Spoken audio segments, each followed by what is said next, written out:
Allora, rieccoci, adesso cerchiamo anche di mettere in onda i vostri messaggi. Io mi raccomando, siate brevi, perché se ci sono dei messaggi anche molto molto lunghi abbiamo difficoltà a metterli in onda e poi difficoltà naturalmente anche a leggerli di conseguenza, quindi messaggi concisi e brevi. Adesso comunque provvediamo a metterli in onda. Ritornando un po' a noi, a chi avevo portato via la parola non mi ricordo più, Non c'è nessun è problema. la stessa cosa. Allora partiamo con la nostra Maria Pistorello, eccolo qua. Le pensioni saranno solo un ricordo, paghiamo sempre più tasse e ci stanno togliendo tutto, poi litigano per IMU che è ridicolo e di nascosto alzano altre tasse. Ecco, il timore, questo è un messaggio un po' che condensa tante sensazioni che si percepiscono, perché noi poi riassumiamo un po' i messaggi anche che arrivano. Il fatto che poi di pensioni un domani non se ne parlerà più, e questa è un po' una sensazione di fondo di amarezza di molte persone, perché con questa riforma Fornero, che è stata criticata da un altro telespettatore in un altro messaggio, in pratica in una situazione, in un altro periodo secondo me poteva anche andare bene, ma in questo periodo in cui le persone lavorano a singhiozzo, con periodi di intervalli molto lunghi di non lavoro, eccetera, una riforma che parla dei contributi versati è assurda. Poteva andare bene in precedenza quando uno entrava in un'azienda e ci usciva da pensionato, ma adesso risulta veramente incongruo, e parlando con molte persone che sono anche abbastanza giovani, non giovani giovani, guardano con molta determinazione l'unica opportunità di sopravvivenza, farsi un'assicurazione privata, ma andare soprattutto all'estero. E così abbiamo risorse straordinarie di cui noi ci depauperiamo, rimanendo veramente con poco in mano e soprattutto con poche persone che vogliono lavorare qui su questo territorio per poi versare i contributi. La Fornero ha salvato la sua casta, sterminerà gli operai. Ecco, quindi questo è un altro messaggio. Questa provocazione la faccio prima a Maria Pistorello dello SPI e poi naturalmente anche all'Auser. Sì, dopo torneremo magari a parlare un po' della Fornero, di cosa ha prodotto verso i pensionati, ma intanto voglio rispondere prima alla preoccupazione che è anche nostra di quella che sarà il futuro, la pensione dei giovani, di quelli che sono i nostri figli e i nostri nipoti. Che non sarà. Ecco, non sarà, nel senso che in questo il momento di crisi molto forte che stiamo vivendo tutti quanti, che porta a vedere le persone che vanno in mobilità e poi purtroppo rimangono senza lavoro, ma porta purtroppo anche tanti giovani, e la disoccupazione giovanile nel nostro paese si è attestata, secondo gli ultimi dati dell'Istat, al 40%. Questi sono giovani che non potranno versare quei contributi che quando avranno un'età adulta, raggiungeranno l'età pensionabile, non darà loro la possibilità di avere una dignitosa pensione contributiva.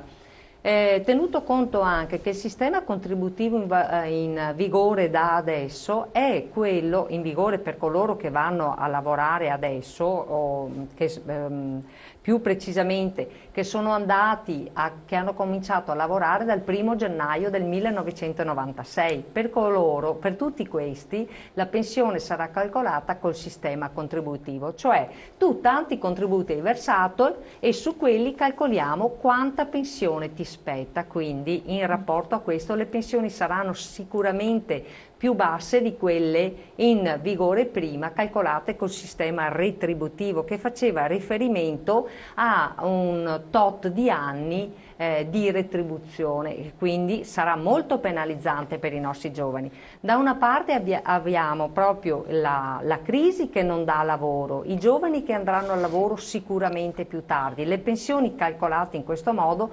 Noi ci poniamo questo problema, la CGIL da qualche tempo sta ragionando su una proposta da fare al governo per una pensione contributiva di garanzia, per fare in modo che i periodi di lavoro discontinuo di tanti giovani vengano poi conteggiati in modo che sia loro consentito di avere una vecchiaia serena in presenza di lavori discontinui. Altrimenti avremo un'assistenza sociale che dovrà essere, non so, grande come questo Stato, perché non oso pensare. Però passiamo la parola anche a Franco Pacentini. Io cos'è che rimprovero, diciamo così, alla controriforma Fornero, meglio chiamarla così? Rimprovero l'allungamento dell'età, il famoso requisito dell'età anagrafica, soprattutto per le donne. Contesto l'allungamento della quantità di contributi necessari per accedere alla pensione, perché sugli altri provvedimenti bisogna avere appunto una valutazione molto equilibrata, perché il sistema contributivo, diciamo, è frutto della riforma, della mega riforma del 1995, che ha introdotto pur gradualmente il sistema di calcolo contributivo. Poi, sempre questa controriforma, diciamo la parte che non condivido, sono state le penalizzazioni per i lavori usuranti, nel senso che anche lì hanno prolungato dei periodi per avere diritto ad andare via prima in pensione se un soggetto lavora in un ambiente, diciamo così, nocivo. Però bisogna riconoscere che, per esempio, quando prima si parlava del contributo di solidarietà, quel provvedimento prevedeva il contributo di solidarietà. Ma non è stato definito che poi la incostituzionale. Corte Costituzionale l'ha ritenuto illegittimo e di conseguenza è stato azzerato. Quindi Perché riguardava loro, naturalmente. Io ho riassunto ovviamente molto brevemente Certo. i pro e i contro, ma qual è il punto di riferimento che dobbiamo tenere presente? Che già appunto dal 95 eravamo consapevoli tutti che gradualmente si arrivava a un sistema di calcolo contributivo. Però le cose che prima ricordava Maria, di avere una garanzia, soprattutto per quei lavori discontinui, i lavori a part-time, durante queste fasi di crisi, è bene avere, diciamo così, un famoso diciamo così, un contenitore, quindi un capitolo di spesa specifico per coprire con dei contributi figurativi questi periodi di difficoltà. Poi dobbiamo anche far presente che, per esempio, tutta la partita della pensione complementare contrattuale qui in Italia non è partita, cioè è partita ma molto parzialmente, perché era la famosa seconda gamba di un sistema che doveva e dovrà reggersi su due gambe, la gamba pubblica e la gamba cosiddetta privata contrattuale. Assolutamente. Per dire cosa? Per dire che il nostro sistema è un sistema complesso, però se tutti quanti seguissero, diciamo, queste linee, queste indicazioni, anche con il supporto e con l'aiuto del sindacato che può dare queste informazioni, questi aiuti, quindi non è vero che i pensionati o i pensionati sono abbandonati a se stessi, perché sono da anni e anni che il sindacato è in prima linea, e se fino ad oggi siamo nelle condizioni di dire che abbiamo un sistema che comunque rispetto ad altre esperienze europee comunque regge anche per i prossimi anni, io dico grazie anche alla forza del sindacato, unitariamente profusa in questi anni. Chiarissimo. Una telefonata, pronto? Buongiorno. Buongiorno, da dove chiama? Dalla provincia di Padova. Sì, prego, dica tutto. Io vorrei che quei signori, il signore e la signora, facessero una analisi. Sì. Noi abbiamo 1 milione di più della Germania, avendo 20 milioni di abitanti meno della Germania, abbiamo 1 milione di più di dipendenti pubblici della Germania. Fate un'analisi di quello che vi dico. Siamo trasformatori, non abbiamo risorse minerarie, non abbiamo niente, siamo solo trasformatori. Il 10-12%, caro sindacalista, non so se faccia sindacalista, ho sentito che ha difeso i sindacati e mi dispiace, perché i sindacati hanno solo pensionati adesso, solo pensionati, lavoratori da proteggere non ce ne sono più perché hanno capito che c'è il governo magna magna, ma non solo magna magna, tutto quello che c'è intorno al governo che è il magna magna, perché quando un barbiere di Montecitorio prende 110.000 euro all'anno di stipendio e gli operai, un insegnante prende 1.500 euro di medie e un metalmeccanico prende 1.200 euro.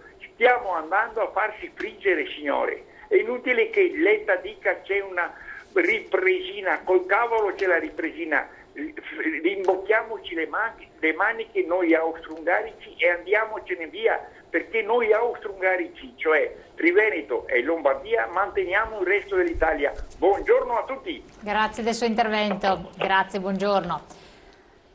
Vogliamo rispondere alla nostra telefonata, poi anche Franco Pecenti. Io credo che bisogna evitare cioè, io comprendo che a volte anche lo sfogo aiuta un po' a, diciamo così, ad abbassare un po' le tensioni, però non serve, bisogna avere, secondo me, pacatezza e tranquillità e non accusare sempre coloro che comunque sono impegnati quotidianamente in un'attività, in un impegno di sensibilizzazione nei confronti del governo in questo caso, perché è vero che ci sono difficoltà, è vero che ci sono molti ostacoli tra noi e la politica, dico tra noi, tra le forze sociali ovviamente, però affermare che non c'è un impegno, che non c'è un'attività in campo per evitare, diciamo, il peggio, questo significa non avere uno sguardo obiettivo sulla situazione.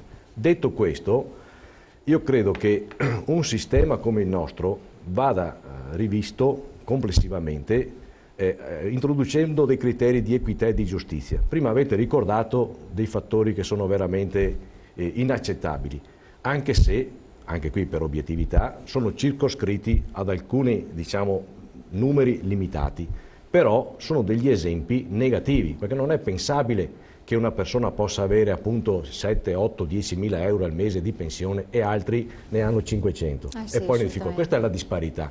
Allora ci vuole un cambiamento politico serio, impegnato e soprattutto di grande giustizia, di grande equità, che deve essere ovviamente frutto di un rapporto democratico tra, diciamo, chi governa e i cittadini, e questo esecutivo purtroppo molto spesso non ascolta la voce dei cittadini. Questo è l'elemento negativo. Deve ascoltare di più e soprattutto ascoltare chi sta peggio.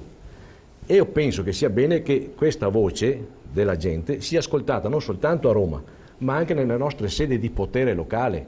Perché poi quando noi parliamo di pensione parliamo di reddito. Ma se per esempio mi introducono i ticket qui in Veneto sui farmaci, sulla sanità e devo pagare la rete a casa di riposo, io posso avere anche la pensione più alta di questo mondo, ma se poi con una mano prendo la pensione, con l'altra mano mi chiedono, diciamo, la compartecipazione, non risolvo il problema. Quindi dobbiamo mettere in equilibrio, perché lei giustamente prima iniziava la trasmissione dicendo che abbiamo una tassazione esagerata, pesantissima, perché il 50% del reddito di lavoro se ne va in tasse. La pensione subisce circa il 30% di tassazione.